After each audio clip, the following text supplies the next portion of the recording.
Live from New Delhi, you're watching DD India Live, India's voice to the world. I'm Prasar Bharati. Coming up in the next 30 minutes. Prime Minister Modi appreciates US President Trump's sentiments after he reaffirms friendship with PM Modi, calls ties with India very special. Union Minister and BJP leader Ashwini Vaishnav lauds GST reforms, terming it as a game changer for middle class and boosting Indian economy. UK Prime Minister Starmer shakes up top team after Deputy Rayner quits. Foreign Minister Lamy moved to fill the post. Cooper and Mahmood also get new jobs. And in sports, Alcaraz takes down Djokovic to reach US Open final to face world number one Yannick Sinner in a blockbuster winner-takes-all US Open final.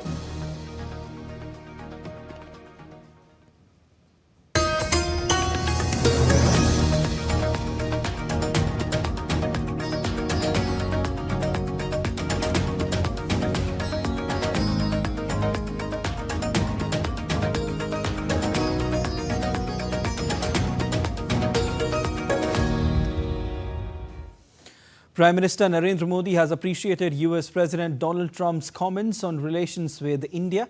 Taking to social media X, PM Modi said, and I quote, "Deeply appreciate and fully reciprocate President Trump's sentiments and positive assessment of our ties. India and the US have a very positive and forward-looking, comprehensive and global strategic partnership."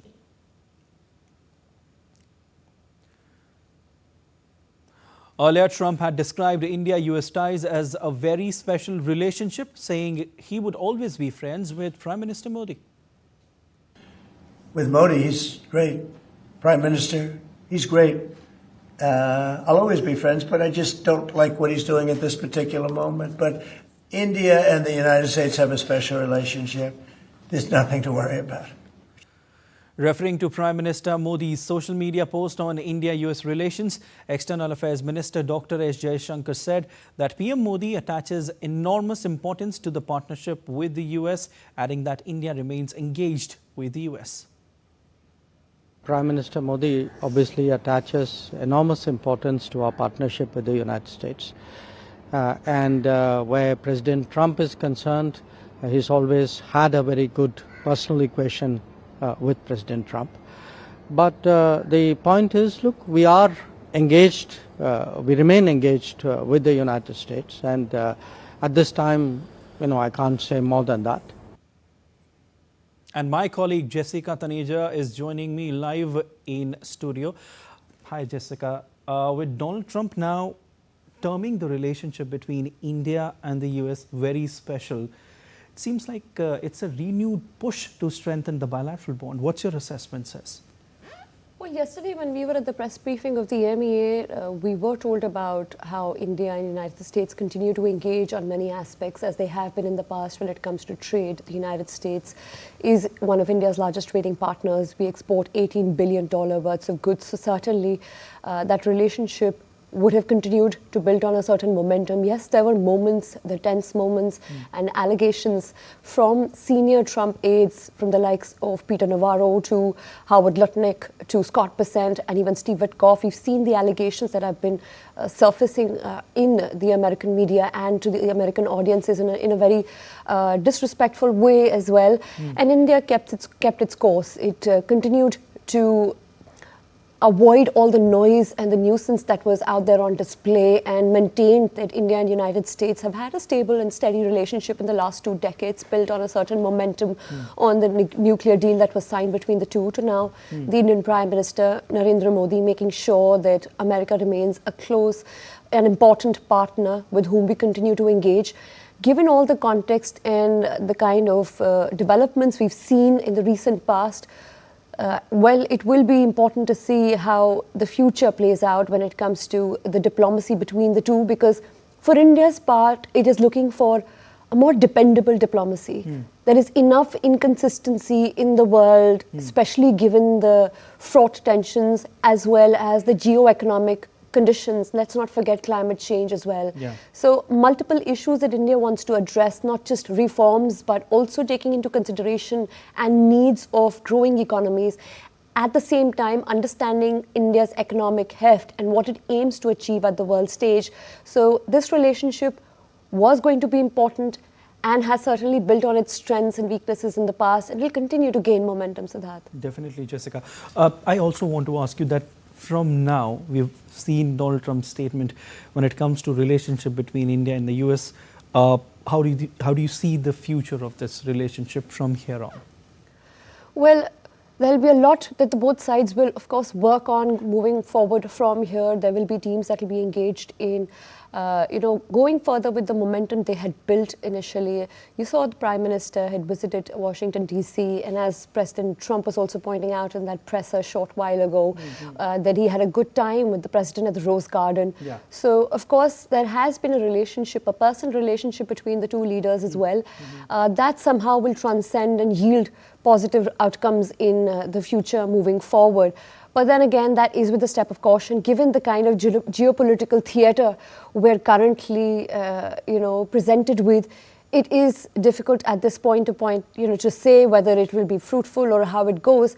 As you heard Dr. S. Jaishankar also point out, that India continues to engage with the United States since it's an important partner, and India's own strategic and geoeconomic needs would be taken into consideration as and when it plans to work on its relationship where it deems to be very important, which United States, of course, is. All right. Thanks for the assessment, Jessica. Thank you so much. Union Minister and BJP leader Ashwini Vaishnav addressed a press conference on Saturday highlighting the recent goods and services tax reforms as a transformative step for India's economy. The BJP leader lauded the changes, describing them as a game changer for the middle class and a significant boost to overall economic growth. The minister emphasized that the reforms, effective from the first day of the festival of Navratri on September 22nd, reduce rates on nearly every essential item used by middle class families.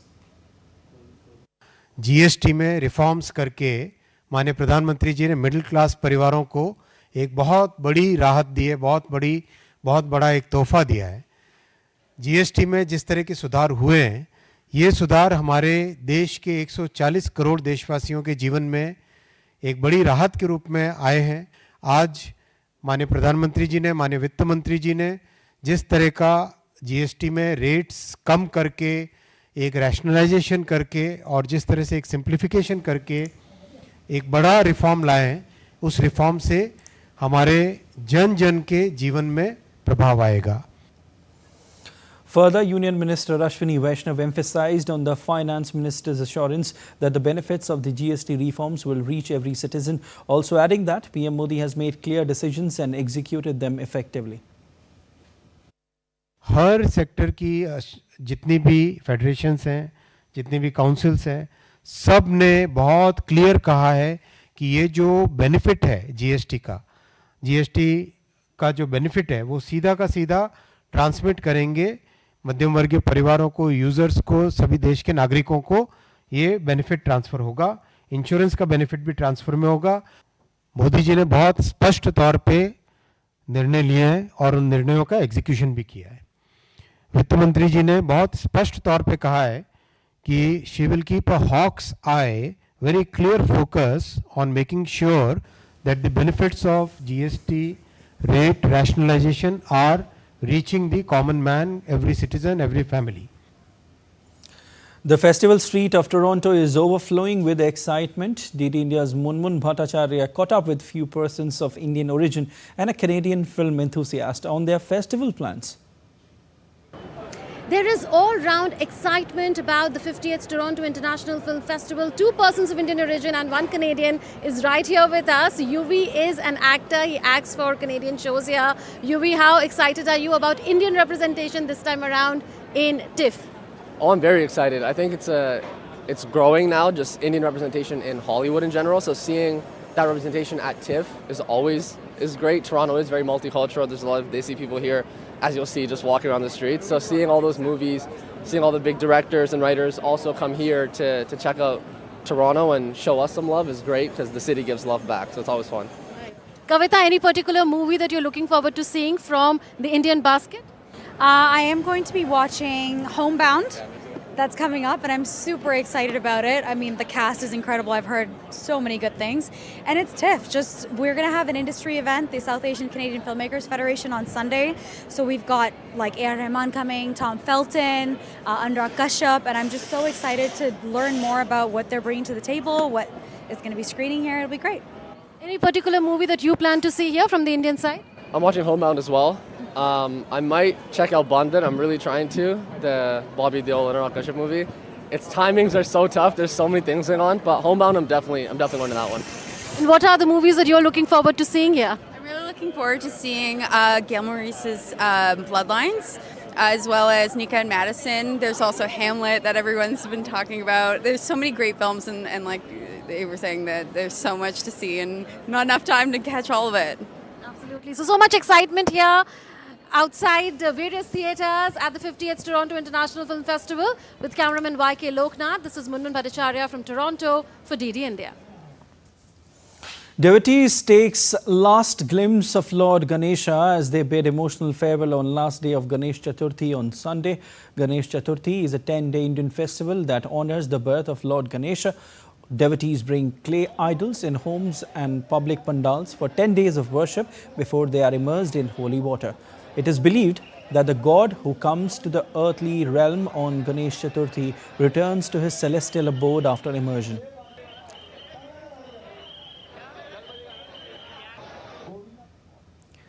Cadets at the Officers Training Academy displayed a daring multi-activity display on Friday ahead of Saturday's Passing Out Parade. Passing Out Parade by the graduating officer cadets was reviewed by Indian Air Force Chief Air Chief Marshal A.P. Singh this morning.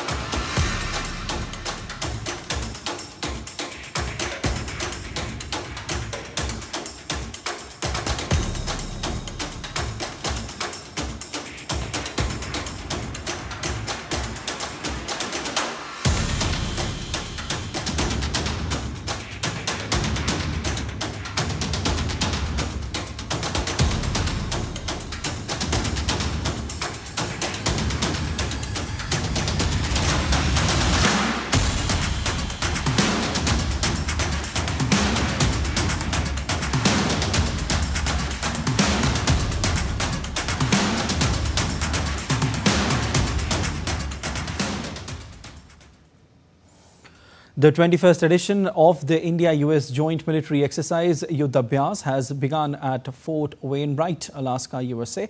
The field training component of the exercise has begun, and soldiers from the Indian Army and the US Army are rehearsing various battle drills together. The exercise is scheduled to continue till the 14th of September.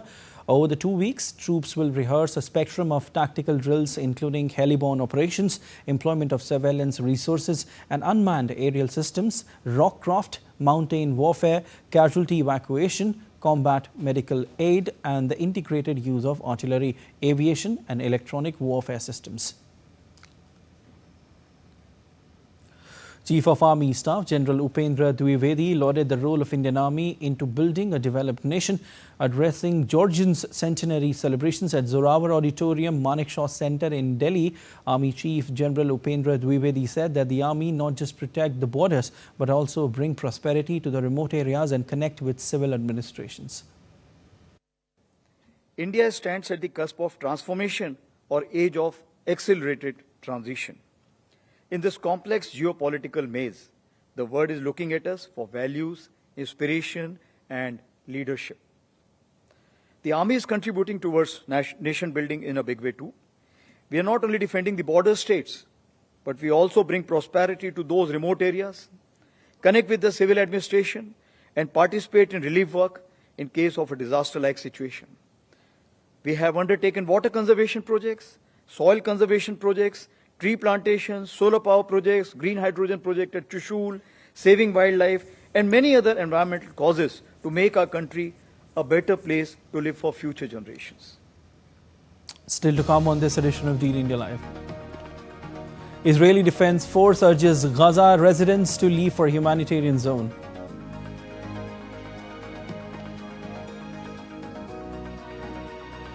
Typhoon Peipa floods Japan's Shizuoka. Stay tuned for more.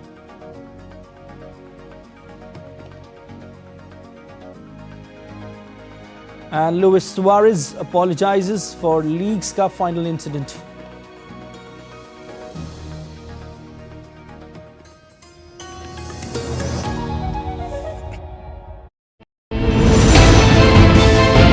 Geopolitics and trade deals.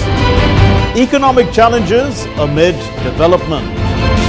Hard work and the path to prosperity. It's the economy always.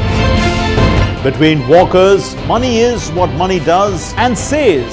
Supply creates its own demand. Between the bulls pulls and bears tears. When supply chains globalization and India rises to the podium. We'll get you centered with the economic brief at 8 p.m. every Thursday on DD India.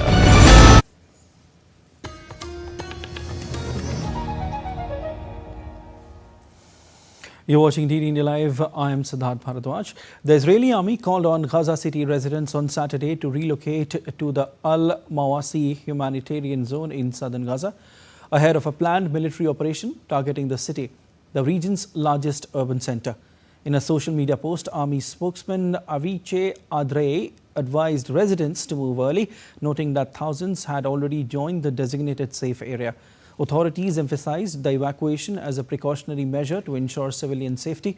Many residents began moving south while others stayed, citing personal reasons for remaining in their homes. The Israeli military said early on Saturday it has established a humanitarian zone which will include infrastructure such as field hospitals, water pipelines, desalination facilities and food supplies.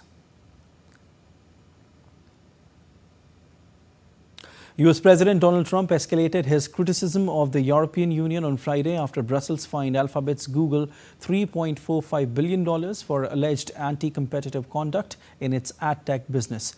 Trump vowed to raise the issue directly with the EU officials and threatened potential trade retaliation while speaking to reporters at the White House.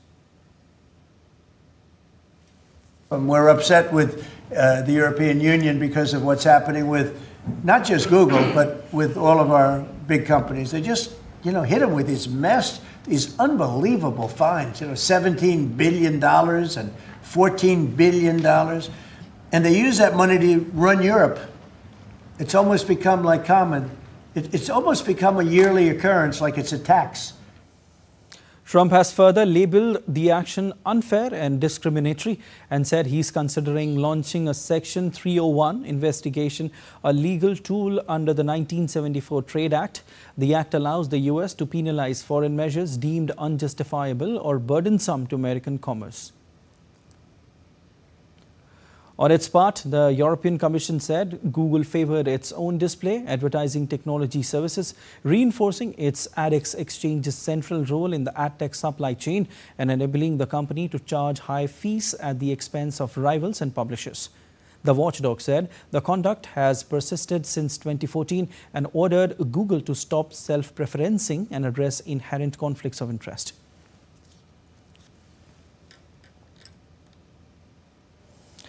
Google has 60 days to present a compliance plan and a further 30 days to implement it. The company has criticized the EU decision and plans to appeal. The latest fine compared with a record €4.3 billion penalty handed out to Google in 2018, a €2.42 billion in 2017 and a €1.49 billion in 2019. UK Prime Minister Keir Starmer overhauled his ministerial team on Friday in a sweeping reshuffle intended to restore his authority after the resignation of his deputy Angela Rayner. Rayner, a figurehead among Labour's left-wing base, quit after an investigation found she had breached the ministerial code over the purchase of a flat in southern England. Her departure prompted Starmer to carry out the first major cabinet reshuffle of his stuttering 14-month-old premiership, during which the hard-right Reform UK party has overtaken Labour in popularity. Starmer replaced Rayner as deputy with Foreign Minister David Lammy, whose post as Britain's top diplomat will now be taken by Interior Minister Yvette Cooper, Downing Street announced. Justice Secretary Shabana Mahmood from Labour's right wing will succeed Cooper at the Home Office, while Lamy will also take on the Justice brief. Czech opposition politician Andrej Babis launched his party's election campaign on Thursday, taking aim at the government of Prime Minister Peter Fiala and the European Union. Babis said a government under ANO would be a defense against nonsense from Brussels. He also pledged to stop sending weapons to Ukraine. Opinion polls for next month's parliamentary elections show ANO winning the most votes with over 30%. This time as many as 7 parties could exceed the 5% threshold to win seats in parliament, meaning the next government is almost certain to be a coalition. The vote is scheduled for October 3 and 4. In a chilling act of violence and religious intolerance, a mob stormed the shrine of Nurul Haq, widely known as Nurul Pagla in Rajbari, Bangladesh. After the Jummah prayers on Friday, the attack escalated rapidly from protest to chaos, leaving 1 person dead, over 100 injured. According to law enforcement sources, hundreds gathered under the banner of the Tawhidi Janata, accusing Nurul Pagla's burial site of grossly violating Islamic principles. After the Jummah prayers, the mob, armed with hammers and sticks, vandalized 2 police vehicles and the Upazila Nirbhahi officer's car before storming the shrine. They burned parts of Darbar Sharif and brutally looted the premises. The interim government swiftly condemned the attack, calling it inhuman and despicable, and vowed to prosecute those responsible with full force of law. This tragic event underscores a painful reality. The sanctity of religious spaces in Bangladesh is increasingly vulnerable in the absence of timely and effective safeguards, said analysts. And street of Japan's Shizuoka gets flooded as Typhoon Peipa passes east coasts. In Kamakura alone, the typhoon has destroyed at least 220 buildings in central Japan. The city received a series of disruptions. Tiles were blown off roofs by strong winds, utility poles collapsing and other incidents. The local meteorological office warns of more torrential weather as the region is covered by developed rain clouds. Local police says an agricultural greenhouse was blown away by strong winds in Yaizu city, leaving a farmer with severe facial fracture. The prefectural government said that in the city, 6 houses were completely destroyed while 34 other houses were partially damaged. In landslide-affected region of Udhampur, Indian Air Force carried out a daring mission of airdropping life-saving food supplies. 5.9 tons of life-saving food supplies were airdropped by IAF, sending a ray of hope from above to hundreds of trapped families. Meanwhile, in Himachal Pradesh, swift and heroic operations of IAF rescued 540 lives. Several crew members worked tirelessly to make the mission a success.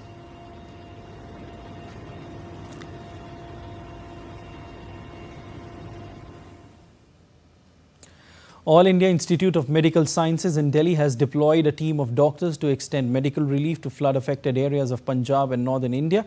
The team comprises of 11 doctors and 11 nurses specialized in medicine, psychiatry, pediatrics and gynecology. AIIMS Delhi said that the healthcare professionals will be working to provide essential medical care by distributing medicines and supporting affected communities.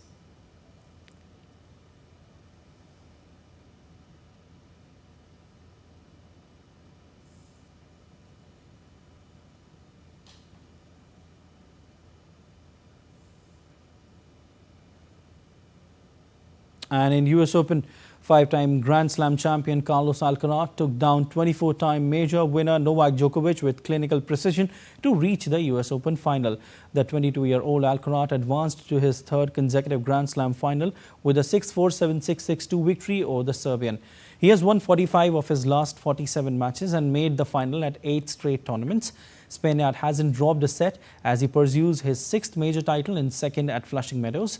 He defeated Sinner at the French Open in June and lost to him at Wimbledon in July.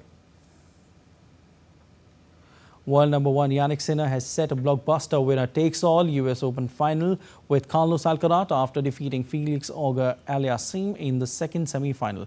Sinha defeated Felix in a 4-set battle on Friday night at Flushing Meadows, where he captured his 300th career match win. World number 1 Yannick Sinner sets up grand final against Carlos Alcaraz. He beats Canada's Felix Auger-Aliassime in a 4-set battle that lasted for nearly 3 hours and 30 minutes. Sinner has reached the finals of all 4 Grand Slams in the same year. Inter Miami forward Luis Suarez has issued an apology on social media for an incident that took place after his team's loss to Seattle Sounders in the League's Cup final. Tempers flared after Miami's 3-0 loss last Sunday, with the apparent instigator being Suarez, who appeared to spit on a Sounders staffer. Suarez rushed at Seattle's midfielder Obed Vargas after the final whistle and put him in a headlock. That set off flares from both sides, yelling, pushing and scuffing, and others, including staff members. Suarez apologized for his behavior and admitted that what happened was wrong and he regretted it. That's all for this edition of DD India Live, but let us know your thoughts on the news of the day. For those on the go, you can get all the latest news and updates from India and across the world on DD India mobile app. The app is available on both Android and iOS platforms, and you can scan the QR code on the screen to download now. We'll be back with more news as it breaks here on DD India. I'm Siddharth Bharadwaj from all of us here in Delhi. Thanks for watching DD India Live.